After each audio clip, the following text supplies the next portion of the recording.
There you go. Hey, what is happening, guys? Today I'm in Daniel's house, my bro Daniel right here, and we're gonna be talking about lean bulk, the fastest way to put on muscle. This is how Daniel was able to put on, how much? 6 to 7 kilos of main muscle? 6 to 7 kilos of muscle in about 3 months. Yeah. Wow. Incredible results. So if you want to find out how he did that, stay and watch. Let's do it.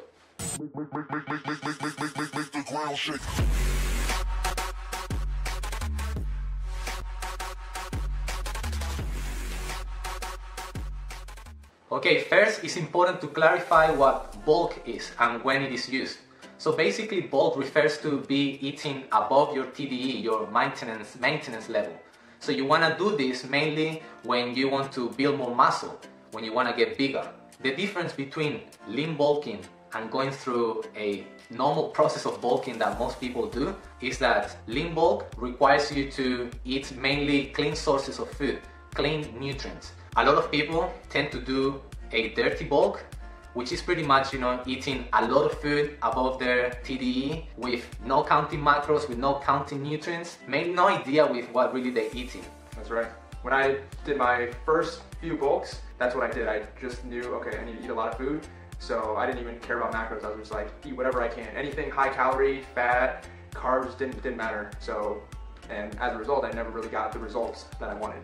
Well, that is something to know. I mean, whether you're doing a lean bulk or a dirty bulk, you will end up gaining fat. However, with lean bulk, the chances of you gaining a lot of fat are reduced because of the type of nutrients you will be eating. This is where you gotta pay attention. I mean, lean bulk is about eating clean foods.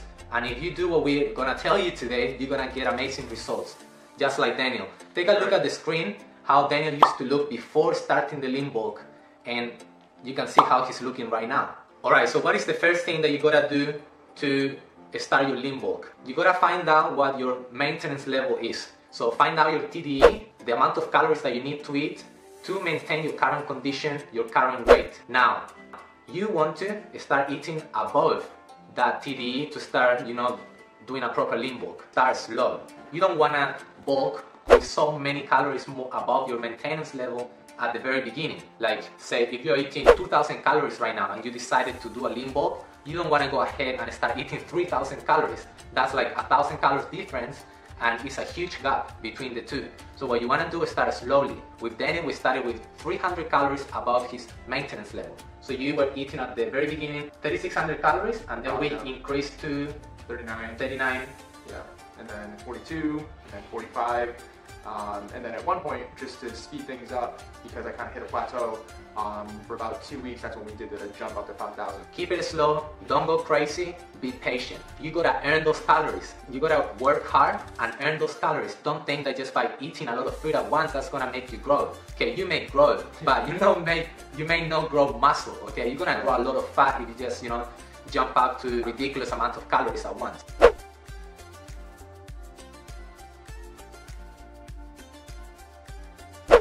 Okay, now let's talk about the macro ratio that you will need to lean bulk properly. So my recommendations are usually, and what we did with Daniel as well, are 50% of carbohydrates, 30% of, between 25 and 30% of protein, and 20% of fat. And that's what we did with you, bro, right? Yeah. So mainly you want to increase your carbohydrates because you want a lot of energy. You want to be able to kill your workouts, have a lot of energy to go through your workout, but also to recover.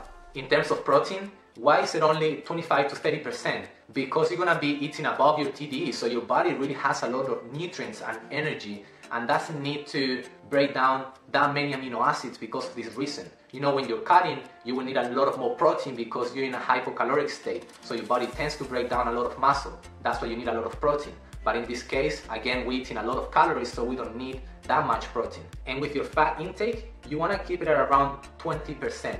Healthy sources of fats like nuts, avocado, extra virgin olive oil are really good sources of healthy fats. Again, you don't want to be eating lots of saturated fat from dirty sources, like McDonald's where you get a bunch of, really bad fat. You don't want to be doing that. So keep it clean, guys, keep it clean. Now, with the ratio of your macronutrients, you can really play around, especially with your carbs and fats, and then it's going to explain to you why. Yeah, so what happened was at the beginning, I was doing 30% protein and 50% carbs and then 20% fat. But as I started to increase my calorie amount, I began to realize that it was getting really, really difficult to eat that much food in a day. Because for me, being such a big guy, I was at a point where at one time, for about 2 weeks, I was having to eat about 5,000 calories, which was really, really difficult. And so at that point, it was so hard to eat food. I was like falling asleep trying to get all the food in. So what Sebastian suggested, and what ended up working out, is lower the amount of carbs and increase the amount of fat, because typically fat is going to be a lot more calorie dense and calorie rich than carbs, because if you have, for example, a big bowl of rice, it's going to fill you up a lot more than, say, if you were to eat an avocado or some nuts or olive oil on your pasta or something like that. So by adding some healthy fat into your meals, it will really help you to be able to bump up those calories. Exactly. So adjust your carbs, adjust your fats if you need to. This is not a law, okay? You don't really need to eat only 50% carbs and 20% fat. Sometimes you may need to adjust it, and it would really depend on your own situation whether you can eat a lot of calories or not. Okay, bro, so how about the macros, the macro ratio on the rest days? Because are different. I mean, on rest days, you're not really training, you're not expending as many calories and energy, so honestly, you shouldn't be eating the same way as on your workout days. Right. So what do we do for those days? For those days, what we would do is we would kind of flip things around. So we would keep protein the way it was, but then we would flip the carbs and the fat. So before I was doing 50% carbs and 20% fat. On the non-training days, we would switch it so it would actually be 50% fat and 20% carbs.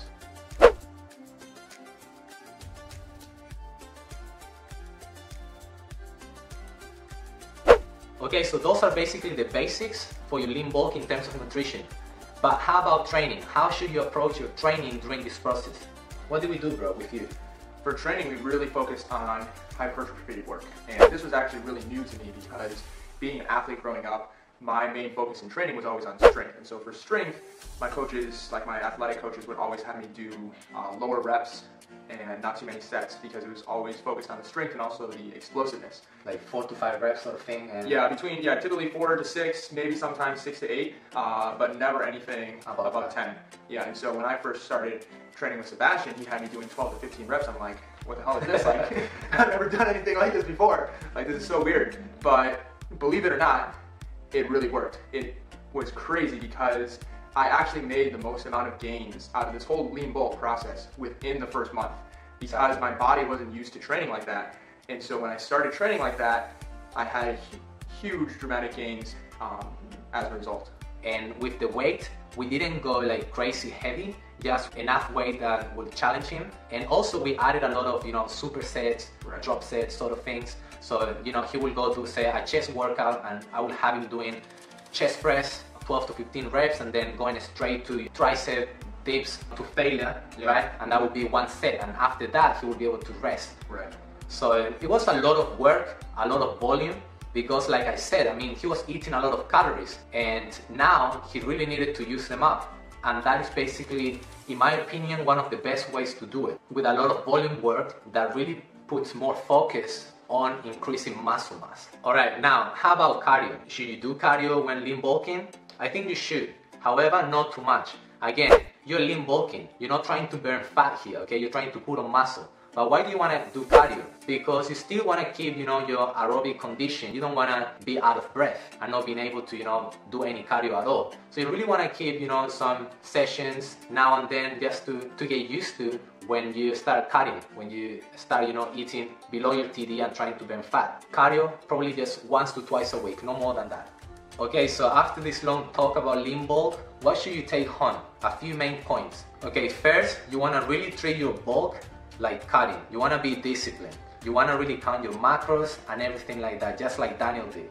Yeah, exactly. You want to make sure that you're using MyFitnessPal, logging all the food you eat, not just eating a bunch of garbage, and also making sure you really hit your training sessions consistently. Okay, number 2, macro ratio. So 50% carbohydrates, 30% protein, 20% fat.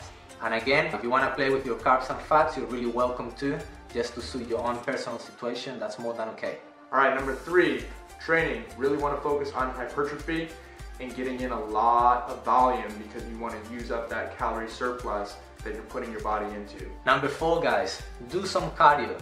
1 to 2 sessions a week is more than enough just to stay in shape. Don't try to cut any fat, that's not gonna happen. It's just so you don't get out of breath later on. Alright, lastly guys, number 5, you really want to make sure you track your progress. If there's anything I would do differently about my lean bulk, it's this right here. I didn't do a good job of really tracking my progress, and I think that affected my motivation sometimes too. Yeah. So you really want to make sure you track your progress, log your weight every morning.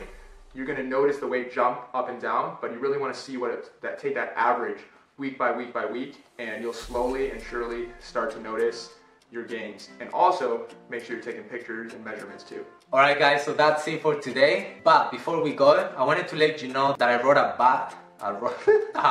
fucking guide. Alright guys, that's it for today. Alright guys, fuck off man, just fucking shut up for 1 second, let me finish it. You gotta take all these little points at the end. I told you, let me say it, bro. Alright guys, that's it for today. Before we go, I wanted to let you know that I wrote a guide about lean bulk. So it will be a lot easier for you to remember if you go to my Instagram, click the link in my bio, and you can just print it out and help you to figure out how to go about your lean bulk. That's it. Go to Daniel's channel. Even though he's a bitch. Anyway, you can check him out. Catch you later, guys.